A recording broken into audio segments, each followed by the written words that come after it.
నమస్తే, welcome to Sri power news. ముందుగా headlines. అసెంబ్లీలో ఏపీ పబ్లిక్ సర్వీస్ నియామకాల బిల్లును ప్రవేశపెట్టిన మంత్రి నారా లోకేష్ యాక్షన్ రాజకీయాలకు అడ్డుకట్ట వేయాలన్నదే తమ ప్రభుత్వ లక్ష్యమని వ్యాఖ్య. పంట వైవిధ్యంపై రైతులకు అవగాహన కల్పిస్తున్నామన్న మంత్రి అచ్చెన్నాయుడు సాగునీటి భద్రత కల్పించేందుకు చర్యలు తీసుకుంటామని వెల్లడి. దుర్గమ్మ ఆలయానికి కుంభాభిషేక శోభ ఈ నెల 6 నుండి 3 రోజుల పాటు జరగనున్న ఉత్సవాలు ఏర్పాట్లు పరిశీలించిన అధికారులు భక్తులకు అసౌకర్యం కలగకుండా చూడాలన్న కలెక్టర్ లక్ష్మీషా ఆదేశాలు. ఫ్యాక్షన్ రాజకీయాలకు అడ్డుకట్ట వేయాలన్నదే తమ లక్ష్యమని ఆంధ్రప్రదేశ్ విద్యా ఐటీ శాఖ మంత్రి నారా లోకేష్ వ్యాఖ్యానించారు. ఫ్యాక్షన్ కు అడ్డుకట్ట వేసి బాధిత కుటుంబాలను ఆదుకునేందుకు చర్యలు చేపట్టామని ఆయన స్పష్టం చేశారు. 2004 తర్వాత దివంగత మాజీ సీఎం వైఎస్ రాజశేఖర రెడ్డి హయాంలో 164 మంది తెలుగుదేశం కార్యకర్తలను దారుణంగా చంపేశారని మంత్రి నారా లోకేష్ ఆవేదన వ్యక్తం చేశారు. అసెంబ్లీలో ఏపీ పబ్లిక్ సర్వీస్ నియామకాల బిల్లు సవరణకు సంబంధించిన బిల్లును మంత్రి నారా లోకేష్ ప్రవేశపెట్టారు. ఈ సందర్భంగా ఆయన మాట్లాడుతూ 2025 సెప్టెంబర్ 27వ తేదీన అసెంబ్లీలో ఈ బిల్లు ఆమోదించి శాసన మండలికి పంపించామని ప్రస్తావించారు. అక్కడ బిల్లు ప్రవేశపెట్టలేదని 100 రోజులు దాటడంతో మళ్లీ బిల్లు అసెంబ్లీకి వచ్చిందని చెప్పుకొచ్చారు. 1996లో చంద్రబాబు నాయుడు సీఎం అయ్యాక ఫ్యాక్షన్ రాజకీయాలపై యుద్ధం ప్రకటించారని గుర్తు చేశారు. కార్యకర్తలను పరామర్శించి వెళ్లేలోపే మరో హత్య జరిగిన పరిస్థితి ఉండేదని తెలిపారు. ఈ హత్యలకు గురైన వారి పిల్లలను చదివించేందుకు ఎన్టీఆర్ స్కూల్లో ఏర్పాటు చేశామని వివరించారు. ఆ పిల్లల ఫ్యాక్షన్ లోకి వెళ్లకుండా మంచి భవిష్యత్తు ఉండేలాగా తాము చర్యలు తీసుకున్నామని స్పష్టం చేశారు. ఫ్యాక్షన్ రాజకీయాలకు అడ్డుకట్ట వేయాలని టీడీపీ ప్రభుత్వం ప్రయత్నించిందని అన్నారు. 2019 నుంచి 2024 మధ్యలో కూడా ఇలాంటి హత్యలు చాలా జరిగాయని ప్రస్తావించారు. బీసీ వర్గానికి చెందిన తోట చంద్రయ్యను 2022 జనవరి 12వ తేదీన దారుణంగా హత్య చేశారని ఆవేదన వ్యక్తం చేశారు. నమ్ముకున్న సిద్ధాంతం కోసం ఆయన నిలబడ్డారని, ప్రజల కోసం పోరాడారని కీర్తించారు. అధ్యక్ష, ఇది Andhra Pradesh regulation of appointments to public service and rationalisation of staff pattern and pay structure second amendment bill 2025. అధ్యక్ష, ఇది శాసనసభ సెప్టెంబర్ 27, 2025 నాడు ఈ బిల్ ని పాస్ చేసి శాసన మండలికి పంపిస్తాం జరిగింది. అధ్యక్ష, శాసన మండలిలో ఈ బిల్ హౌస్ లో లే అవుతాం జరిగింది. అధ్యక్ష, దాని తర్వాత 100 రోజులు పూర్తయినాయి గనక తిరిగి ఈ బిల్ మళ్ళీ శాసనసభకు వచ్చింది. అధ్యక్ష, ఈ బిల్ అనేది ఒక మాట చెప్పాలంటే నాకు వెరీ పర్సనల్ ఇష్యూ. అధ్యక్ష, నేను 1983లో జన్మించాను. అంటే అన్న ఎన్టీఆర్ ముఖ్యమంత్రి అయిన తర్వాత నేను జన్మిస్తాం జరిగింది. అధ్యక్ష, అప్పటి నుంచి నేను రాజకీయాల్ని క్లోజ్ గా ఫాలో అయిన వ్యక్తిని. అధ్యక్ష, గతంలో ఫ్యాక్షన్ రాజకీయాలకి ఆంధ్ర రాష్ట్రం అనేది ఒక అడ్రస్ గా ఉండేది. అధ్యక్ష, అలాంటిది 1995లో గౌరవ ముఖ్యమంత్రి శ్రీ నారా చంద్రబాబు నాయుడు గారు అధికారంలోకి వచ్చినప్పుడు ఏ పార్టీ అని చూడకుండా ఫ్యాక్షన్ రాజకీయాలకి ఫుల్ స్టాప్ పెట్టాలన్న లక్ష్యంతో ఆనాడు ఆయన ఒక యుద్ధం ప్రకటించారు. అధ్యక్ష, ఒక పక్కన ఫ్యాక్షనిజం, ఇంకో పక్కన నక్సలిజం పైన కూడా ఆయన పోరాడారు.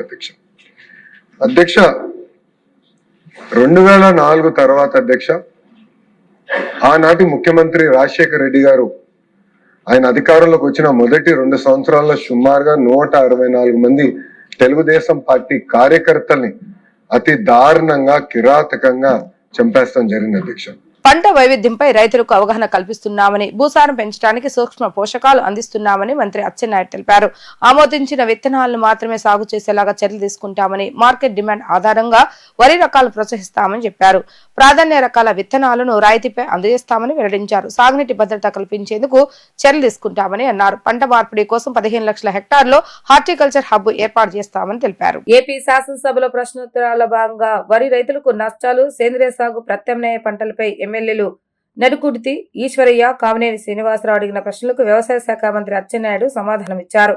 నీరు కనిపిస్తే చాలు రైతులు వరి పంట వేస్తారని తెలిపారు. రైతులు వరి నుంచి ఇతర పంటల వైపు మారకపోతే నష్టాలు తప్పవన్నారు.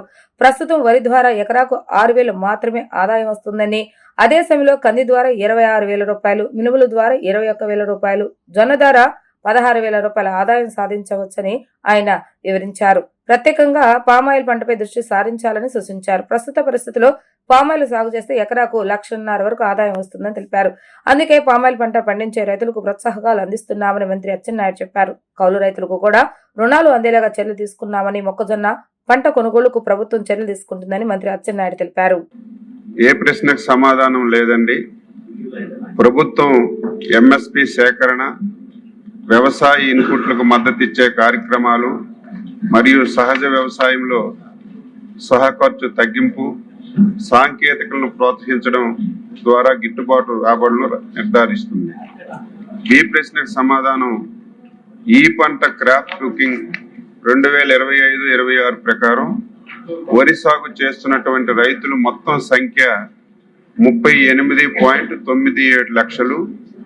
అందులో ఖరీఫ్లో 26.94 లక్షల మంది, రబీలో 12.303 లక్షలు మంది వరి వ్యవసాయం చేశారు అధ్యక్ష. ఆంధ్రప్రదేశ్ సామాజిక యాజమాన్య సహజ వ్యవసాయం కింద 1.22 లక్షల మంది రైతులు రసాయన రహిత విత్తనం నుండి విత్తనం వరకు వ్యవసాయ పద్ధతుల ద్వారా వరిని సాగు చేయబడుతుంది. ఈ ప్రశ్నకు సమాధానం సహజ వ్యవసాయం వరి సాగులో ఖర్చులో దాదాపుగా 30 నుంచి 40% రికవరీ సాధించడానికి వీలు కల్పించే గట్టు సాగు కింద ప్రోత్సహించడం జరుగుతుంది. ప్రత్యామ్నాయ పంటలను ప్రోత్సహించడం, మెట్ట ప్రాంతాల్లో పప్పు ధాన్యాలు, చిరుధాన్యాలు మరియు నూనె గింజలను ప్రోత్సహించడం జరుగుతుంది. పంట వైవిధ్యీకరణపై అవగాహన కల్పించడం, ప్రదర్శనలు మరియు సబ్సిడీపై నాణ్యమైన విత్తనాలు, సూక్ష్మ పోషకాలు, బయో ఏజెంట్లు మరియు అవసరాల ఆధారిత రసాయనాలు సరఫరా చేయబడుతుంది. ఈ నెల 6వ తేదీ నుంచి 8వ తేదీ వరకు విజయవాడ ఇంద్రకీలాద్రిపై నిర్వహించే మహా కుంభాభిషేకానికి సంబంధించిన ఏర్పాట్లు నిర్ణీత సమయానికి పూర్తి చేయాలని ఎన్టీఆర్ జిల్లా కలెక్టర్ డాక్టర్ జె లక్ష్మీషా అధికారులను ఆదేశించారు. పెద్ద ఎత్తున తరలివచ్చే భక్తులకు ఎలాంటి ఇబ్బందులు కలగకుండా అమ్మవారి శీఘ్ర దర్శనం చేసుకునేలాగా అన్ని ప్రభుత్వ శాఖల సమన్వయంతో మహాకుంభాభిషేక ఉత్సవాలను విజయవంతంగా పూర్తి చేసేందుకు కృషి చేస్తామని స్పష్టం చేశారు. ఈ నెల 6వ తేదీ నుంచి ఇంద్రకీలాద్రిపై నిర్వహించనున్న మహాకుంభాభిషేక మహోత్సవ ఏర్పాట్లను ఎన్టీఆర్ జిల్లా collector Lakshmisha, police commissioner SV Rajasekhar Babu, municipal commissioner Dhyan Chander, దుర్గగుడి పాలకా మండలి చైర్మన్ రాధాకృష్ణ, ఈఓ నాయక్ కలిసి పరిశీలించారు. వినాయకుడి గుడి నుండి ఇంద్రకీలాద్రిపై వరకు జరుగుతున్న క్యూలైన్ల ఆలయం ఏర్పాట్లు పరిశీలించి ఇంజనీరింగ్ అధికారులు, వైదిక కమిటీ సభ్యులతో కలిసి క్షేత్రస్థాయి పురోగతిని గురించి వారు ఆరా తీశారు. అనంతరం భక్తుల మనోభావాలను పరిగణలోకి తీసుకుని 3 రోజుల పాటు జరిగే మహా కుంభాభిషేకాన్ని అత్యంత వైభవంగా నిర్వహించేందుకు దాదాపు అన్ని ఏర్పాట్లు పూర్తి చేస్తామని తెలిపారు. 8వ తేదీన సీఎం చంద్రబాబు నాయుడు, ఉప ముఖ్యమంత్రి పవన్ కళ్యాణ్, మంత్రులు, ఇతర విఐపి మహా కుంభాభిషేకంలో పాల్గొంటారని వారికి తగ్గట్లుగా ఏర్పాట్లు చేస్తామన్నారు. భక్తులు ఎలాంటి ఇబ్బందులు లేకుండా ఉదయం 6 గంటల నుంచి 10 గంటలలోపే విఐపీలు దర్శనాలు పూర్తవుతాయని తెలిపారు. కంచి పీఠాధిపతులు శంకర విజయేంద్ర సరస్వతి 3 రోజులు ఇక్కడే ఉండే ఆయన సమక్షంలోనే పూజా కార్యక్రమాలు నిర్వహించబడతాయని అన్నారు. ఈ రోజు నుంచి 9వ తేదీ వరకు అర్జిత సేవలు రద్దు చేస్తామని, అలాగే అంతరాలయం దర్శనం కూడా నిలిపివేస్తామని అన్నారు. పెద్ద ఎత్తున తరలి వచ్చే భక్తులకు ఎలాంటి ఇబ్బందులు తలెత్తకుండా ప్రభుత్వం అన్ని శాఖల సమన్వయంతో మహాకుంభాభిషేక ఉత్సవాలను విజయవంతంగా పూర్తి చేసేందుకు కృషి చేస్తామని వారు ఈ సందర్భంగా స్పష్టం చేయడం జరిగింది. ఈ మార్చి 6, 7, 8వ తారీఖున అమ్మవారి ఆలయంలో మహాకుంభాభిషేకం ఉంటుంది. దానికి కావాల్సిన అన్ని ఏర్పాట్లు ఇప్పుడే సిపి గారు, అలాగే ఈఓ గారు, చైర్పర్సన్ గారు, అలాగే కమిషనర్ అందరితో కలిసి పర్యవేక్షించడం జరిగింది. దీనికి ఆనరబుల్ చీఫ్ మినిస్టర్ గారు, డిప్యూటీ చీఫ్ మినిస్టర్ గారు, మరింత పెద్దలందరూ వచ్చే అవకాశం ఉంది కాబట్టి, అలాగే భక్తులు కూడా ఆ టైంలో ఎక్కువ మంది ఫుడ్ ఫాల్ అయ్యే అవకాశం ఉంది కాబట్టి ఎక్కడ కూడా వచ్చే భక్తులకి ఇబ్బంది కలగకుండా, అలాగే వచ్చే విఐపీలకి, అట్లాగే ఇది 12 సంవత్సరాల తర్వాత వస్తున్న ఒక సెలబ్రేషన్ కాబట్టి ఆ డివినిటీ కూడా ఎక్కడ ఇబ్బంది కలగకుండా అన్ని రకాలుగా ఏర్పాటు చేయడానికి మనం ప్లాన్ చేసుకున్నాము. అదే ప్రకారంగా ఏర్పాటు ఇప్పటికీ అన్ని ఫైనల్ స్టేజ్కి వచ్చి ఉన్నాయి. అక్కడ స్ట్రక్చర్ అయితేనేంటి, అలాగే వచ్చి వెళ్ళే భక్తాదులకి ఫెసిలిటీస్ అయితేనేంటి, ఇవన్నీ దాని గురించి ఆరా తీయడం జరిగింది. అన్ని on the as per the expectation preparation జరిగి ఉంది. వచ్చే భక్తులకి మీ ద్వారా, మీడియా మిత్రుల ద్వారా విన్నపం ఏంటంటే, అమ్మవారికి మీరు దర్శనం వస్తున్నప్పుడు భక్తిభావంతో వస్తారు కాబట్టి అదే భక్తిభావంతో అమ్మవారిని చూసుకొని మీరు సేఫ్గా ఇంటికి వెళ్ళాలని చాలా కొన్ని ఇక్కడ మార్పులు చేర్పు తీసుకొస్తున్నాము. క్యూ లైన్స్ ఏంటంటే, అలాగే డైరెక్షన్స్, అలాగే వచ్చి వెళ్ళడానికి వస్తున్నప్పుడు హోల్డింగ్ ఏరియాస్, అలాగే పార్కింగ్ ఏరియాస్, అలాగే చెప్పల స్టాండ్స్, ఇవన్నీ కూడా పెట్టేసి చాలా జాగ్రత్తగా ఏర్పాటు చేసాము. అవన్నీ వాడుకోండి. ఎప్పుడు వస్తున్నాము, పర్వాలేదు లేని టైప్ కాకుండా దయచేసి మీరు కొంచెం డిసిప్లిన్గా వచ్చి అమ్మవారిని భక్తిభావంతో తీసుకొని వెళ్ళాలని కోరుకుంటున్నాను. ఈసారి ప్రత్యేకతలో వచ్చి సాంకేతికత, టెక్నాలజీ మీకు అందరికీ తెలుసు, దసరాలో కూడా వాడాము. అదే సాంకేతికతని ఈ 3 రోజులు కూడా వాడబోతున్నాము. ఇది ఒక మినీ దసరాలాగే ఉంటుంది. లక్షలాది మంది భక్తులు దాదాపుగా పర్ డే ఈ 6, 7, 8 తారీఖున రోజుకి ఏమి లేదన్నా లక్షన్నర మంది వచ్చే అవకాశం కూడా ఉంది భక్తులు. కాబట్టి దానికి తగ్గట్టే కావాల్సిన అన్ని ఏర్పాట్లు, అటు బందోబస్తు, ఇటు ఫెసిలిటీస్ అన్ని కూడా ఏర్పాటు చేయడం జరిగింది. వచ్చే భక్తులకి ఏమి ఇబ్బంది కలగకుండా సామాన్య భక్తులకి పెద్దపీఠం అనే నినాదంతోనే ఈసారి ముందుకెళ్తున్నాము. దీనికి తగ్గట్టుగా ఇప్పటికే ఏర్పాట్లు జరిగి ఉన్నాయి. ఇటు టెంపుల్ చైర్పర్సన్ గారు, అలాగే టెంపుల్ కమిటీ సభ్యులందరూ సహకారము, అలాగే ఈవో గారు, అలాగే డిపార్ట్మెంటు, అలాగే ఇక్కడ పోలీసు 2 సంవత్సరాలు ఒకసారి వచ్చే క్రతువు ఈసారి ఘనంగా నిర్వహించాలని జిల్లా యంత్రాంగం, అదేవిధంగా దేవాదాయ శాఖ వారు తీసుకున్న నిర్ణయం మేరకు భారీ భద్రతా ఏర్పాట్లు చేస్తున్నాము. ముఖ్యంగా మీరు చూశారు, మహాకుంభాభిషేకము పైన కలశం వరకు వెళ్ళాల్సిన అవసరం ఉంది. కాబట్టి ఈరోజు స్ట్రెంత్, తర్వాత డిజైన్, ఆర్కిటెక్చర్ అంతా కూడా ఈరోజు పరిశీలించడం జరిగింది. ఎందుకంటే గౌరవ ముఖ్యమంత్రి వర్యులు వారు గోపురం మీద కలశానికి వారు మహాకుంభాభిషేకం చేస్తారు. కాబట్టి అన్ని భద్రతా ఏర్పాట్లు చూడడం జరిగింది. అదేవిధంగా ఈ 3 రోజులు లక్షల్లో భక్తులు వస్తారు. కాబట్టి 2012 సంవత్సరం చూస్తే భక్తులు ఎంత వచ్చారనే దాని మీద అంచనా వేసుకొని ఇప్పుడు ఎంత వస్తారు అని ఒక అంచనాకు వస్తున్నాము. దాదాపు 1,00,000 నుంచి 1,50,000 వరకు ఈ 3 రోజులు వచ్చే అవకాశం ఉంది. కాబట్టి భద్రతా ఏర్పాట్లు తదనుగుణంగా చేస్తున్నాము. ముఖ్యంగా గౌరవ జిల్లా కలెక్టర్ గారు చెప్పినట్టు సాంకేతికతను ఒకసారి ఉపయోగించడం, ఈసారి విఐపీస్ అనేది లేకుండా, విఐపి దర్శనం అనేది ప్రత్యేకంగా లేకుండా ఏర్పాటు చేయమని ఈవో గారిని కోరడం అయింది. అదేవిధంగా ఈసారి మహామండపం ఏదైతే ఉందో ఆ మహామండపము అందులో ఉన్న హోల్డింగ్ ఏరియాస్ కూడా ఈసారి ఉపయోగించుకోవాలని చెప్పేసి నిర్ణయం తీసుకోవడం జరిగింది. ఎందుకంటే హోల్డింగ్ ఏరియాస్ మన దసరా ఫెస్టివల్ మాదిరి అంతగా కాకుండా ఈసారి కొంత డిజైన్ మార్క్ చేస్తూ ఎటువంటి ఇబ్బందులు లేకుండా మనము భద్రతా ఏర్పాటు చేస్తున్నాము. అదేవిధంగా సెక్యూరిటీ ఒక ఇంపార్టెంట్ ఇష్యూ. తర్వాత దాదాపు 1,500 మంది భద్రతా సిబ్బందితో ఈ కార్యక్రమాన్ని సజావుగా నిర్వహించేలాగా అన్ని ఏర్పాట్లు చేస్తున్నాం. కమాండ్ కంట్రోల్ సెంటర్ కూడా 5వ తారీఖు కల్లా కమాండ్ కంట్రోల్ సెంటర్ కూడా ఏర్పాటు అవుతుంది. 2026 దీనికి సంబంధించి గౌరవ మంత్రివర్యులు, అదేవిధంగా కమిషనర్ గారు, సెక్రటరీ గారితో మీటింగ్ అయిన తర్వాత మనకు స్థానికంగా ఉండే శాసనసభ్యులు వారు, పార్లమెంట్ మెంబర్ వారితో కూడా దీని గురించి చర్చించడం జరిగింది.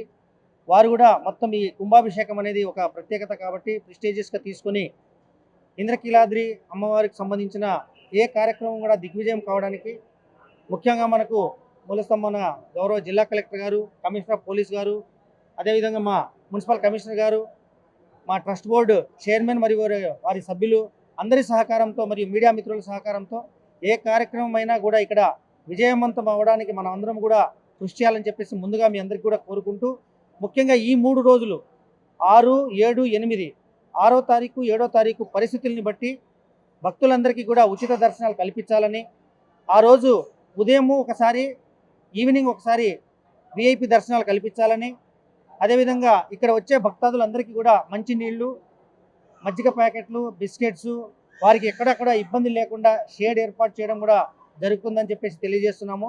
ముఖ్యంగా 8వ తారీఖున గౌరవ ముఖ్యమంత్రి వర్యులు, అదేవిధంగా మనకు కంచి స్వామి పీఠాధిపతులు కూడా వస్తారు. కాబట్టి ఆ రోజుగా ప్రత్యేకమైన జాగ్రత్తలు తీసుకోవాలని చెప్పేసి కలెక్టర్ గారిని మరియు సిపి సార్ని కూడా రిక్వెస్ట్ చేయడం జరిగింది.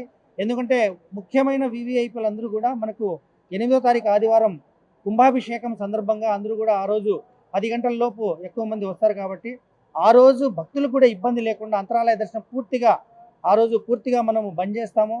ఆ అంతరాలయ దర్శనం లేకుండా వచ్చే వివిఐపీకి మాత్రం అభిషేకం చేయించి వారికి దర్శనం కల్పించే విధంగా ప్రయత్నాలు చేస్తున్నాము. సేవలన్నీ కూడా బంద్ చేసాము. 9వ తారీఖు దాకా ఎటువంటి ఆర్జిత సేవలు కూడా ఉండవు. అదే చెప్తున్నాను కదా, 6వ తారీఖు, 7వ తారీఖు, 8వ తారీఖు 3 రోజులు అంతరాలయ దర్శనాలు లేదు. ఒకవేళ ఎవరైనా భక్తాదులు వస్తున్నారు వివిఐపీలు అంటే మేము ఒక టైమింగ్ పెట్టుకుంటాం, మేమంతా మాట్లాడుకొని ఒక టైమింగ్, ఈ టైమింగ్లో రావాలని చెప్పేసి మేము చెప్తాం, రిక్వెస్ట్ చేస్తాం. మరి మీరు చూశారు, ఇది 1 వీక్ నుంచి కూడా మన కలెక్టర్ గారు కానీ, మన కమిషనర్ గారు కానీ, పోలీస్ కమిషనర్ కానీ, మన మున్సిపల్ కమిషనర్ గారు, మా ఈఓ గారు, మా ట్రస్ట్ బోర్డు అంతా కూడా దీని మీద డిస్కస్ చేయడం, పనులు కూడా మీరు చూస్తున్నారు వేగంగా జరుగుతున్నాయి. ఈరోజు మీరు నిన్న మీటింగ్ కాకుండా ఈరోజు కింద నుంచి కూడా పరిశీలన చేసి మన కలెక్టర్ గారు వీళ్ళంతా పైకి వచ్చారు.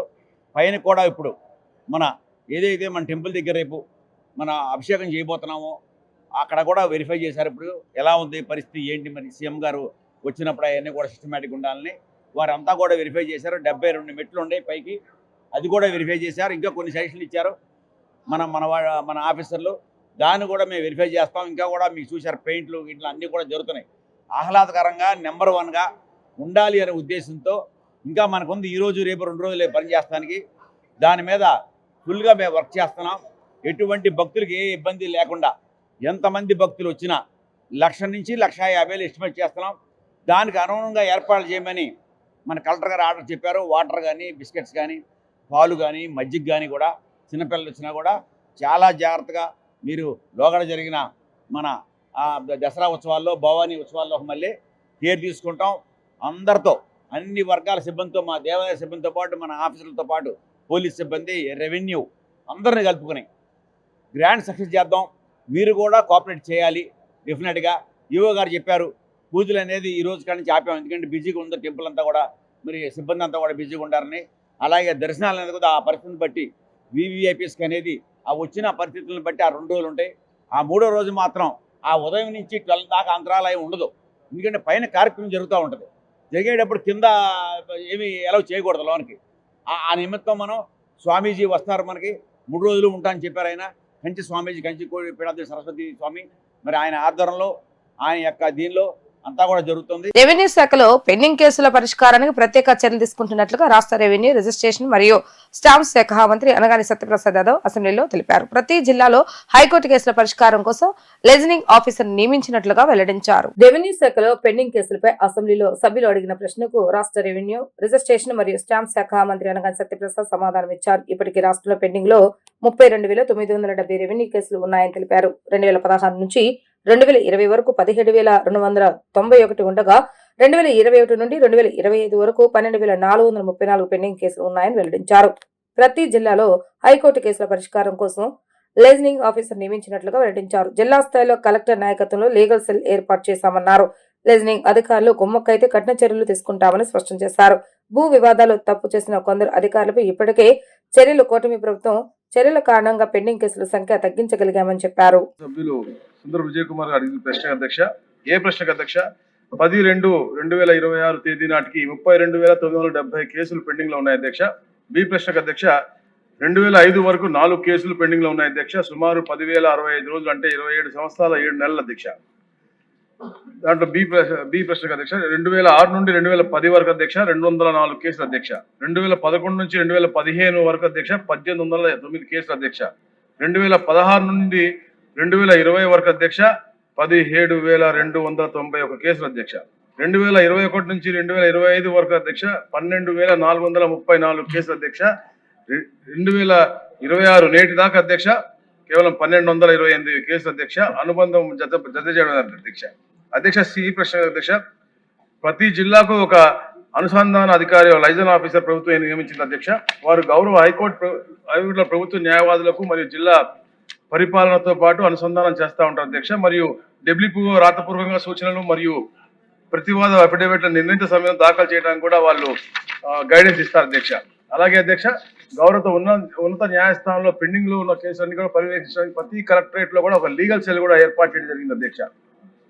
3 అధ్యక్ష, ప్రవేశ స్థాయిలో ప్రభుత్వ ప్రయోజనాలు చురుగ్గా కాపాడుకోవడానికి ప్రభుత్వ న్యాయవాదుల సమాచారాన్ని సంరక్షించడానికి టెంప్లెట్ల ద్వారా ఉపయోగించాలని కలెక్టర్లకు, తహసీల్దార్లందరికీ కూడా సూచన ఇవ్వడం జరిగింది అధ్యక్ష.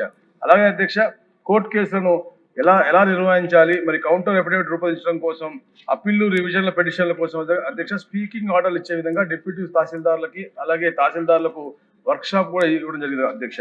అలాగే Andhra Pradesh online litigation case management system ద్వారా, వెబ్సైట్ ద్వారా అధ్యక్ష ఎఫిడవిట్లు, ఆర్డర్లు డౌన్లోడ్ చేసుకోవడం మరియు సంబంధిత తహసీల్దార్, ఆర్డీఓలను సరైన కౌంటర్లు మొదలైన వాటిని సమర్పించడం కోసం అధ్యక్ష ఆదేశాలు జిల్లా లీగల్ సెల్ పర్యవేక్షిస్తున్న అధ్యక్ష. ఆఖరిగా అధ్యక్ష, జాయింట్ కలెక్టర్లు కలెక్టర్తో వీడియో కాన్ఫరెన్స్ ద్వారా క్రమం తప్పకుండా సమీక్ష నిర్వహించి కోర్టు కేసులను సక్రమంగా పరిష్కరించే విధంగా తీసుకోవాల్సిన చర్యలపై వారిని మార్గదర్శకాలన్నీ కూడా ఇవ్వడం జరుగుతా ఉంది అధ్యక్ష. థ్యాంక్ యూ అధ్యక్ష. గత ముఖ్యమంత్రి జగన్మోహన్ రెడ్డి కేవలం తన ప్రచారం కోసం రైతుల పాస్ పుస్తకాలపై తమ ఫొటోస్ ను ముద్రించుకున్నారని, అదే ఆయన చేసిన పెద్ద తప్పని గన్నవరం ఎమ్మెల్యే ఎర్రగడ్డ వెంకటరావు మండిపడ్డారు. 19 మంది ముఖ్యమంత్రులు చివరకు బ్రిటిష్ కాలంలో భూ హక్కుల కోసం కృషి చేసిన థామస్ మన్రో లాంటి వారికి కూడా రాని ఇటువంటి దిక్కుమాలిన ఆలోచన జగన్ రెడ్డికి వచ్చిందని ఎద్దేవా చేశారు. విజయవాడ రూరల్ మండలం పి నైనవరం గ్రామంలోని మండల పరిషత్ ప్రాథమికోన్నత పాఠశాలలో ఏపీ రీసర్వే ప్రాజెక్టులో భాగంగా నూతన పట్టాదారు పాస్ పుస్తకాల పంపిణీ కార్యక్రమం జరిగింది. ఈ కార్యక్రమానికి ఆంధ్రప్రదేశ్ ప్రభుత్వ విప్ గన్నవరం ఎమ్మెల్యే ఎర్రగడ్డ వెంకటరావు ముఖ్య అతిథిగా హాజరై రైతులకు పాస్ పుస్తకాలను పంపిణీ చేశారు. ఈ సందర్భంగా ఆయన మాట్లాడుతూ ప్రస్తుత కూటమి ప్రభుత్వం ఆ తప్పును సరిదిద్దుతూ ముఖ్యమంత్రి నారా చంద్రబాబు నాయుడు, ఉప ముఖ్యమంత్రి పవన్ కళ్యాణ్ నిర్ణయం మేరకు తిరిగి ప్రభుత్వ రాజముద్ర మరియు వెనుక భాగంలో తెలుగు తల్లి చిత్రంతో కూడిన గౌరవప్రదమైన పాస్ పుస్తకాలు అందిస్తుందని తెలిపారు. పి నైనవరం గ్రామంలో మొత్తం 467 మంది లబ్ధిదారులు ఉండగా ప్రస్తుతానికి 455 మందికి భూ సరిహద్దుల మ్యాప్లతో కూడిన కొత్త పుస్తకాలు పంపిణీ చేశామని అన్నారు. మిగిలిన రైతులకు కూడా రీసర్వే పూర్తి చేసి త్వరలోనే అందిస్తామని, విజయవాడ రూరల్ పరిధిలోని 9 గ్రామాల కోసం రావర్పాడులో సర్కిల్ కార్యాలయం కోసం ఒక ప్రత్యేక పోలీస్ స్టేషన్ను ఏర్పాటు చేయాలని డీసీపీ ఎంఆర్ఓలను కోరానని, స్థలం గుర్తింపు కాగానే చర్యలు తీసుకుంటామని చెప్పారు. నియోజకవర్గంలోని 9 గ్రామాల్లో సమస్యల పరిష్కారానికి వీటిని విజయవాడ నగరపాలక సంస్థలో విలీనం చేయడం ఒకటే మార్గమని, ఆ దిశగా ఖచ్చితంగా అడుగులు వేస్తామని హామీ ఇచ్చారు. నైనవరంలో కృష్ణా యూనివర్సిటీకి ఏర్పాటుకు అవసరమైన 10 ఎకరాల భూమి కేటాయింపుపై ఉన్న అడ్డంకులు తొలగించాలని ఎంఆర్ఓను ఆదేశించారు. భూమి అప్పగించగానే ఇక్కడ పీజీ సెంటర్ ప్రారంభించడానికి కృష్ణా యూనివర్సిటీ సిద్ధంగా ఉందని అన్నారు. నియోజకవర్గంలో పిహెచ్సి సెంటర్లో బ్లడ్ టెస్ట్ నిర్వహించేలాగా చర్యలు తీసుకుంటామని తెలిపారు. గ్రామంలో గత ప్రభుత్వం తాలూకా ఏదైతే పాస్బుక్ల వ్యవహారంలో తప్పు జరిగిందో అది రీసర్వేల్లో వాటిని సరిచేయాల్సిన బాధ్యత ప్రభుత్వం మీద ఉంది. కాబట్టి గౌరవ ముఖ్యమంత్రి, ఉప ముఖ్యమంత్రి డెసిషన్ తీసుకుని చంద్రబాబు నాయుడు గారు మళ్ళీ ఆంధ్రప్రదేశ్ ప్రభుత్వ రాజముద్రతో పాస్ పుస్తకాలు పాస్పోర్ట్ అంటున్నారు, అది పాస్పోర్ట్ కేసుల్లో ఉండి మొన్నే వచ్చింది, 10 రోజుల క్రితం పాస్పోర్ట్ కావాలి. సో పాస్ పుస్తకాలని పంపిణీ చేయడం జరిగింది. 467 మంది లబ్ధిదారులు రైతులకు కానీ ఈ గ్రామంలో 455 మందికి ఇప్పుడు పట్టాలు పంపిణీ చేసాం. కొత్తగా వాళ్ళ బౌండరీస్తో మ్యాప్ కూడా పాస్బుక్లో ఇచ్చిన పరిస్థితి. గతంలో ఎప్పుడు లేని విధంగా మళ్ళీ వెనకమాల జై తెలుగు తల్లి కూడా యాడ్ చేసిన పరిస్థితి గతంలో లేనిదని. గతంలో గత పాలకులు పూర్వీకుల నుంచి ఆస్తి వచ్చినా, స్వార్జితంగా ఆస్తి సంపాదించిన, పసుపు కింద భారీ ఆస్తి తీసుకొచ్చిన, ఎలాంటి ఆస్తినైనా జగన్మోహన్ రెడ్డి గారు ఆయన ఫోటో వేసుకుంటూ ఈవెన్ వైసీపీ వాళ్ళకు కూడా నచ్చని కార్యక్రమం చేశారు. జగన్మోహన్ రెడ్డి గారు చేసిన ఎన్నో తప్పుల్లో ఇదో ప్రధానమైన తప్పు. దీన్ని సరిచేస్తా అందరు రైతులకి మళ్ళీ రీసర్వే చేయించి పాస్బుక్లు ఇచ్చిన పరిస్థితి. అసలు ఆ రోజున బ్రిటిషర్స్ టైంలో భూమి హక్కులు కల్పించిన థామస్ మన్రోకి కానీ, కాటన్ బ్రిడ్జ్ కట్టిన సర్ ఆర్థర్ కాటన్కి కానీ ఎవరికి 19 మంది రాష్ట్రానికి ముఖ్యమంత్రిగా పనిచేశారు. ఇప్పుడు ఆంధ్రప్రదేశ్ రాష్ట్రానికి ఎవరికి రాని ఆలోచన జగన్మోహన్ రెడ్డి గారికి వచ్చిందంటే అది ఎంత దిక్కుమాలిన ఆలోచన. ఆయన ఆ రోజు ఆలోచించుకుంటే ఈ పరిస్థితి ఉండేది. అలాగే రాబోయే కాలంలో మన రూరల్ మండలంలో 9 గ్రామాల్లో విడగొట్టి పోలీస్ స్టేషన్ పెట్టమని కోరా. డీసీపీకి ఎంఆర్ఓ గారికి చెప్పా. స్థలం ఐడెంటిఫై చేయగానే రామవరపాడులో సర్కిల్ కార్యాలయం ఏర్పాటు చేసి 9 గ్రామాలకి పోలీస్ స్టేషన్ ఏర్పాటు చేసిన అవసరం ఉంది. ఈ 9 గ్రామాలని పదే చెప్తున్నాను నేను గత 6 మాసాలుగా విఎంసీలో కలిపితే తప్ప ఈ గ్రామ సమస్యలు పరిష్కారం అయ్యే పరిస్థితి లేదు. ఎట్టి పరిస్థితిలో కలుపుతాం. అలాగే ఈ పాస్ పుస్తకాల పంపిణీ వ్యవహారంలో కూడా 1-2 సమస్యలు గ్రామస్తులు చెప్పారు. స్థానిక ఎంఆర్ఓ గారికి చెప్పారు. వారంలో వాటిని పరిశీలించి వాటికి పరిష్కారం కనుక్కుంటామని చెప్పారు. కేసుల ఉపసంహరణ ప్రభుత్వ నిర్ణయం మాత్రమే కాదని చట్ట ప్రకారం చేయాల్సిన ప్రక్రియ అని హోంమంత్రి అనిత తెలిపారు. పోలీస్ కేసు విచారణలో గత ప్రభుత్వం అక్రమంగా పెట్టిన కేసులని తేలితే కొట్టివేస్తామని మంత్రి స్పష్టం చేశారు. గత వైసీపీ ప్రభుత్వం హయాంలో అక్రమంగా పెట్టిన కేసులపై ఉపసంహరణపై టీడీపీ ఎమ్మెల్సీలు రాజశేఖరం, బీటీ నాయుడు శాసనమండలి ప్రశ్నోత్తరాల సమయంలో లేవనెత్తారు. కూటమి అధికారంలో ఉంది కాబట్టి ఆ కేసుల నుంచి మాకు విముక్తి కలిగించాలని సభ్యులు కోరారు. 2019-24 మధ్య హక్కుల కోసం పోరాడిన ఉద్యోగులపై 1800 కేసులు పెట్టారని తెలిపారు. కూటమి ప్రభుత్వం వచ్చాక కొన్ని కేసులు కొట్టివేయడం జరిగిందని అన్నారు. ఎవరైనా బయటకు ధర్నా చేసినా ఉద్యోగస్తులు, రాజధాని ప్రాంత రైతులు, సిపిఎస్, నాన్ సిపిఎస్, అంగన్వాడీ ఉద్యోగులపై పెట్టిన ప్రస్తుతం 242 కేసులు ఉన్నట్లుగా పేర్కొన్నారు. ప్రస్తుతం కొన్ని కేసులు పోలీసుల విచారణలో ఉండగా తప్పుడు కేసులు అని తేలితే తప్పకుండా కేసు కొట్టివేయడం జరుగుతుందని అన్నారు. కేసుల ఉపసంహరణ ప్రభుత్వ నిర్ణయం మాత్రమే కాదని చట్టపరంగా చేయాల్సిన ప్రక్రియ అని హోంమంత్రి అనిత తెలిపారు. ఆంధ్రప్రదేశ్ అగ్నిమాపక సేవల చట్టం 1999 రాష్ట్రంలో అగ్ని ప్రమాదాల నివారణ, అగ్నిమాపక చర్యలు మరియు సంబంధిత అత్యవసర సేవలకు సంబంధించి అధ్యక్ష ఒక సక్రమమైన చట్టబద్ధమైన వ్యవస్థ నిర్వహించడానికి రూపొందించబడింది. అధ్యక్ష అదేవిధంగా అధ్యక్ష సెంట్రల్ హోమ్ సర్వీసెస్ ద్వారా అధ్యక్ష 1958 జారీ చేసిన మోడల్ ఫైర్ ఫోర్స్ బిల్ ఆధారంగా రూపొందించబడింది అధ్యక్ష. అయితే రాష్ట్రంలో అగ్నిమాపక భద్రతా ప్రమాణాలు నియంత్రించడము, అదేవిధంగా పరిపాలనా అధికారాలను స్పష్టంగా నిర్వహించడము, అదేవిధంగా అగ్ని ప్రమాదాల నుంచి ప్రజల ప్రాణాలను ఆస్తులు రక్షించేందుకు చట్టపరమైన బలమైన వ్యవస్థ అవసరమైన సమయంలో అధ్యక్ష ఈ చట్టం అమల్లోకి వచ్చింది. అయితే ఈ చట్టం అధ్యక్ష ఇప్పుడున్న పరిస్థితులకు అనుగుణంగా సమర్థంగా పనిచేసినప్పటికీ నగర మౌలిక వసతులు వేగవంతమైన మార్పులు, భవన నిర్మాణ సాంకేతిక పరిజ్ఞాన అభివృద్ధి, అదేవిధంగా హైరేజ్ భవనాలు, పారిశ్రామిక వృద్ధి వలన ప్రస్తుత చట్టంలో కొన్ని పరిమితులు స్పష్టమయ్యాయి అధ్యక్ష. అందువల్ల ఈ చట్టం ఆధునిక ఫైర్ ఇంజనీరింగ్ ప్రమాణాలు లేదా తాజా నేషనల్ బిల్డింగ్ కోడ్ కు పూర్తిగా అనుగుణంగా లేదు కాబట్టి సమయ పరిమితితో కూడిన నిర్మితమైన ఫైర్ సేఫ్టీ సర్టిఫికేషన్ గురించి ఇందులో స్పష్టంగా లేదు కాబట్టి అధ్యక్ష కొన్ని నిర్మాణాత్మకమైన నిర్వహణ సంబంధిత లోపాలను పరిష్కరించేందుకు ఆంధ్రప్రదేశ్ అగ్నిమాపక సేవల చట్టం 2026 ప్రవేశపెట్టబడింది అధ్యక్ష.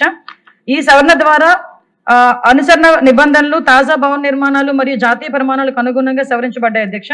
నిర్మాణానికి ముందు మరియు భవనం వినియోగానికి ముందు 2 దశల్లో కూడా సమయ పరిమితితో కూడిన ఫైర్ సేఫ్టీ సర్టిఫికేషన్ విధానం ప్రవేశపెట్టబడింది. అమల్లో బలోపేతం చేయడానికి జరిమానాలు కూడా పెంచబడ్డాయి అధ్యక్ష. ఫైర్ సేఫ్టీ పరికరాలు నిరంతర నిర్వహణకు తప్పనిసరి చేస్తూ నిరోధక పద్ధతులను ప్రవేశపెట్టారు. అగ్నిమాపక సేవలను విపత్తు స్పందన వ్యవస్థలో భాగంగా గుర్తించడం జరిగింది అధ్యక్ష.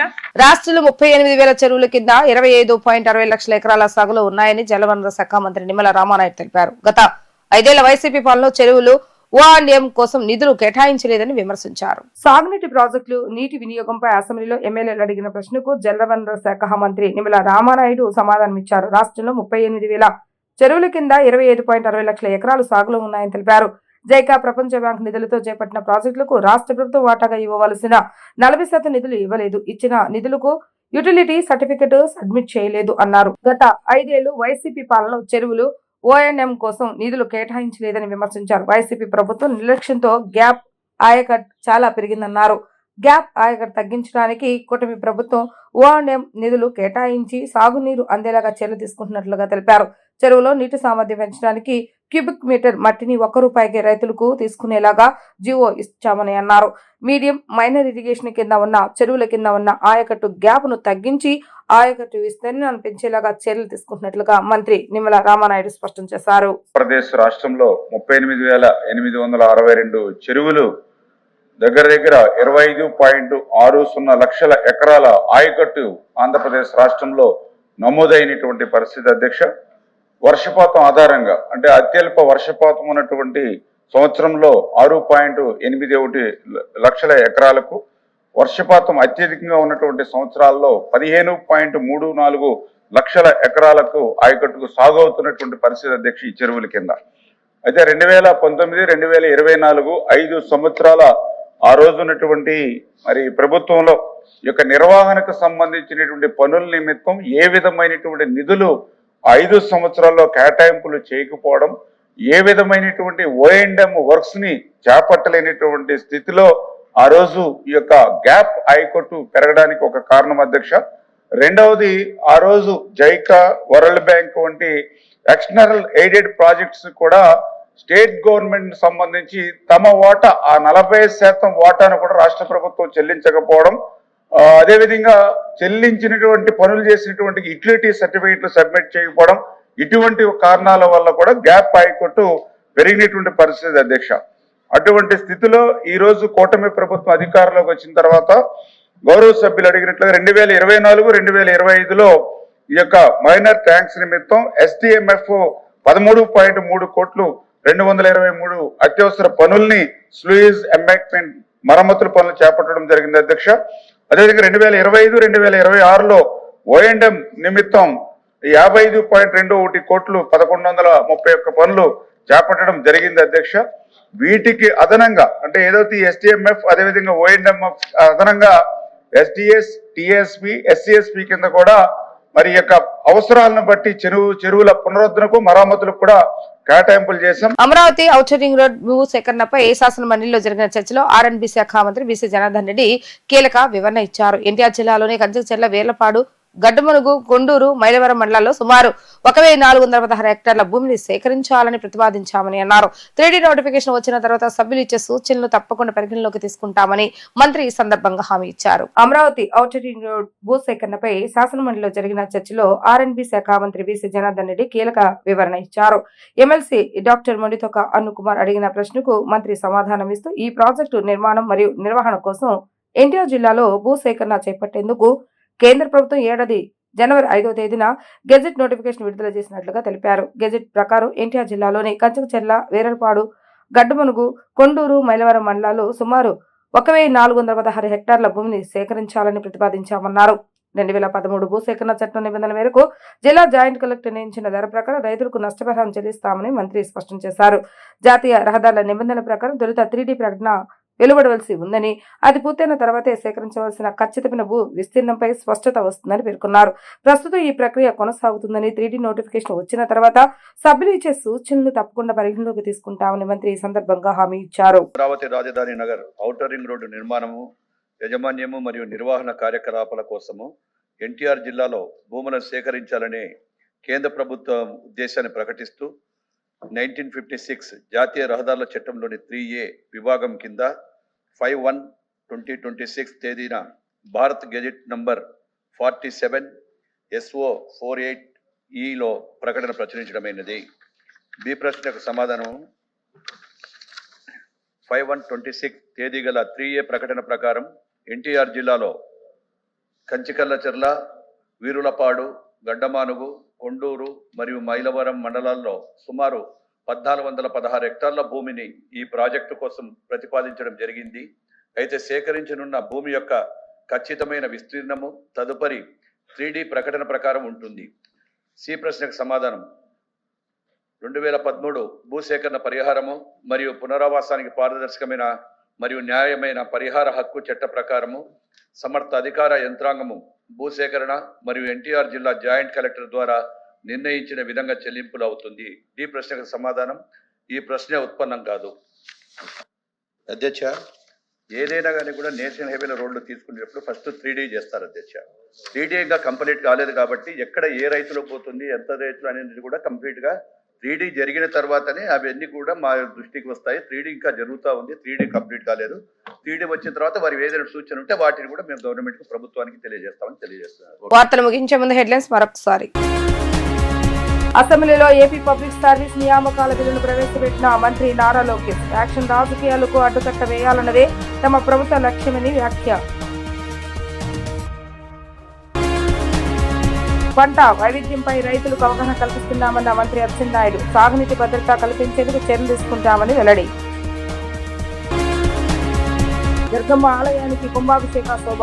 ఈ నెల 6 నుండి 3 రోజుల పాటు జరగనున్న ఉత్సవాలు ఏర్పాట్లు పరిశీలించిన అధికారులు భక్తులకు అసౌకర్యం కలగకుండా చూడాలన్న కలెక్టర్ లక్ష్మీషా ఆదేశాలు.